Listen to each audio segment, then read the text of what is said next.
Hi everyone, I'm back. So this is part 2 of my workout log video, and basically in my first one, we talked about this one. This is what I used for years and years.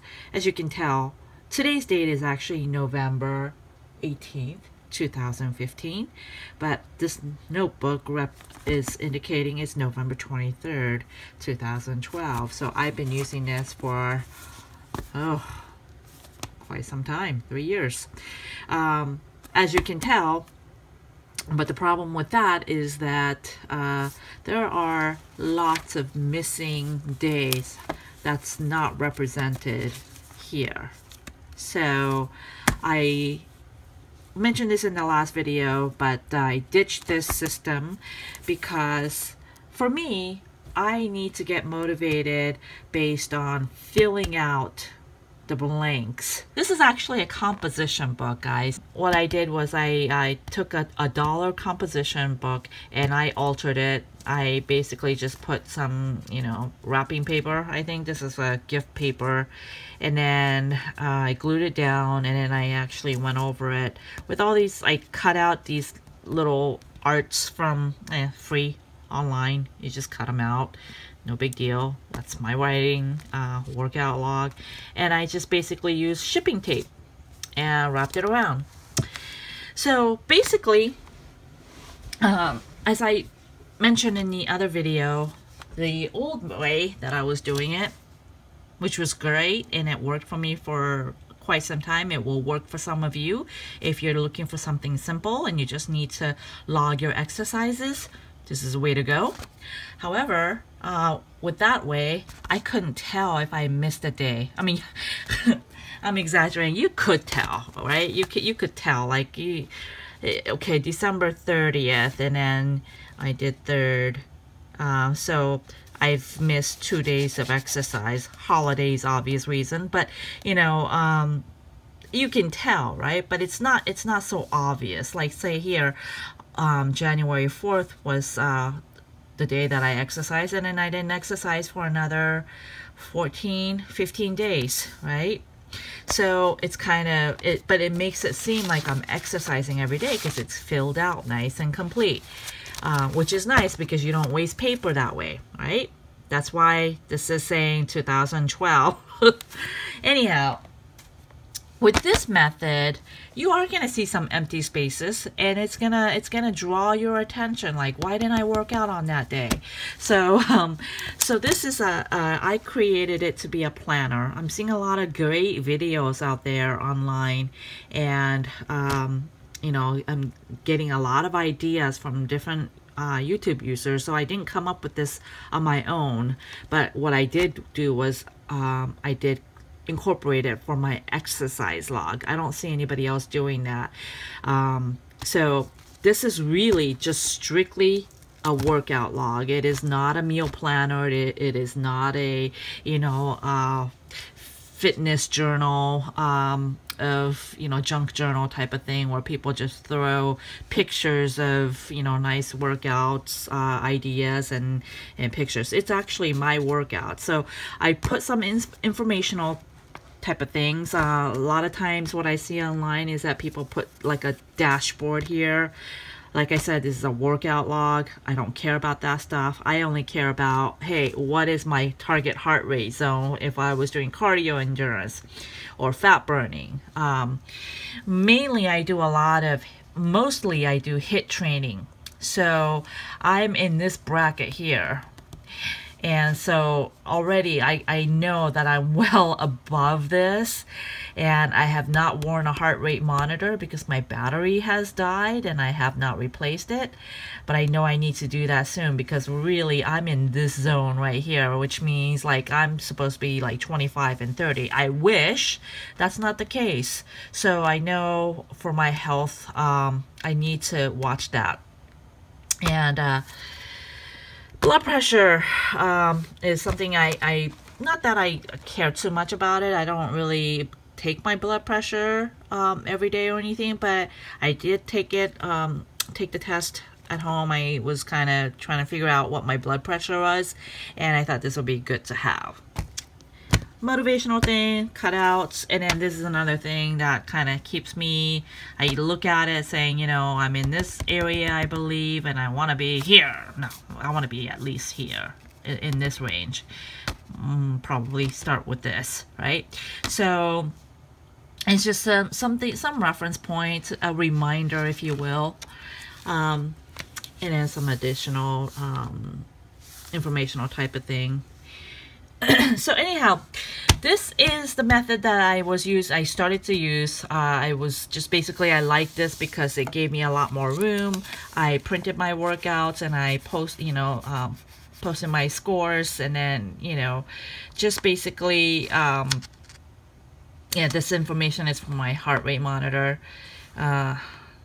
Maximum was 171. See, so this is what I mean by, you know, my average was 157, which is great, but my maximum was at 171. That's kind of dangerous for me, I guess.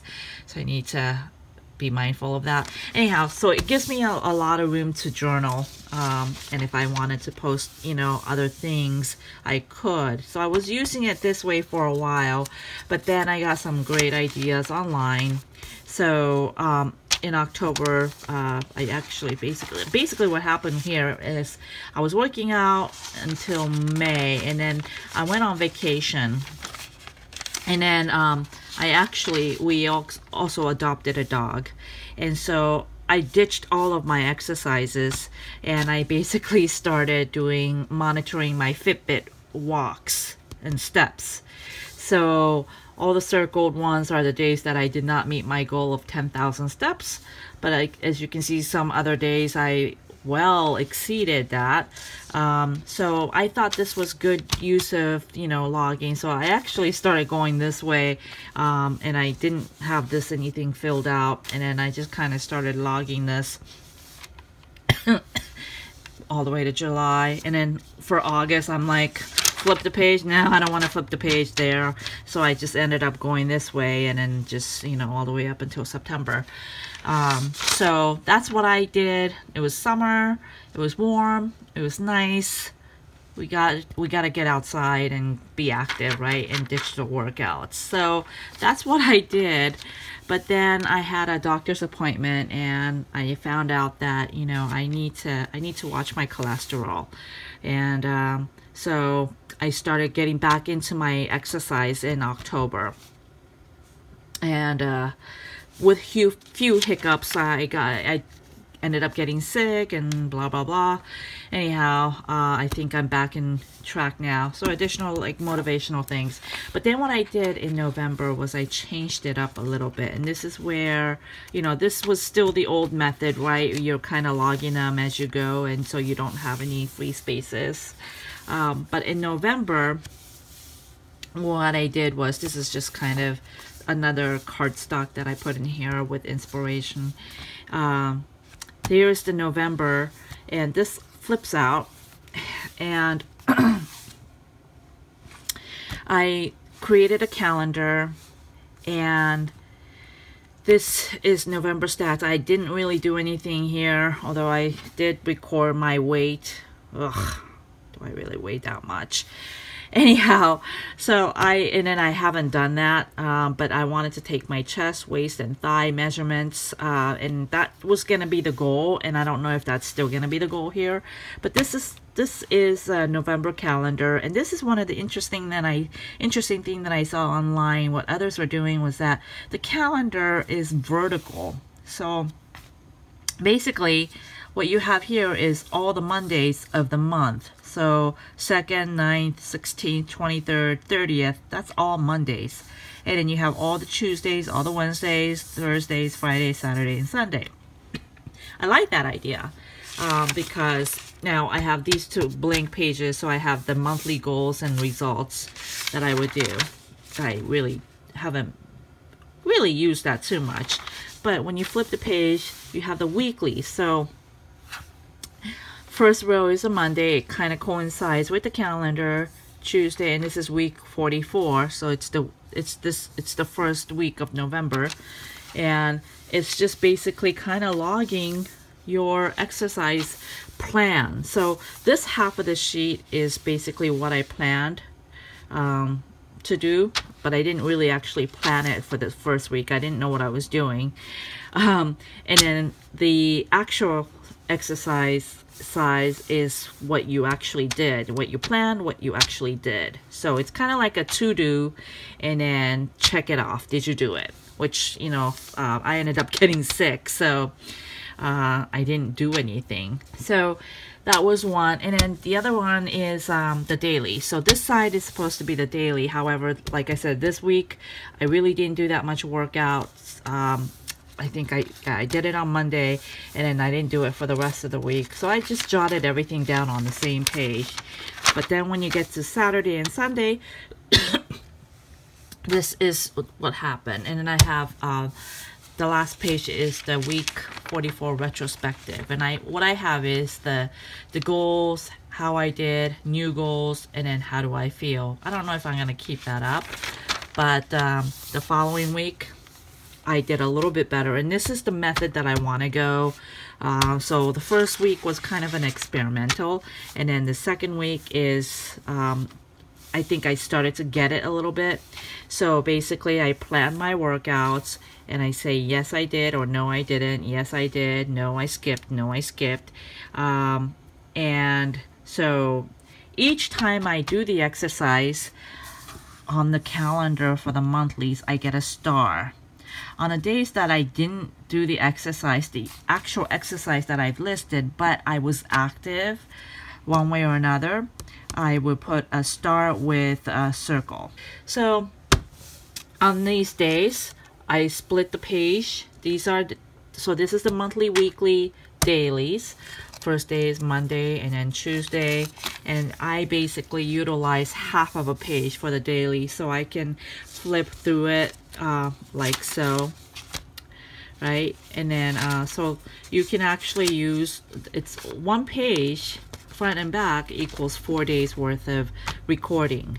Now I started to actually put post-it notes on, you know, the meals, so there's that flexibility. So I have my workouts underneath, and then I have my meals, and you know, and that's kind of like gives me an idea of, you know, why I did so poorly on the exercise, or why was I so tired. So I just kind of go through here. So I'm adding a little bit more to it than just exercise. So I really like this. So this is Friday, means I skipped. And then here's Sunday, and then the following.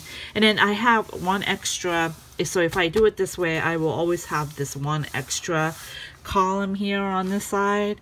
So I don't know if I'm gonna do weekly meals. That was just one of the idea that I had, or meal planning, or whatever it might be. I don't know. I haven't figured it out yet.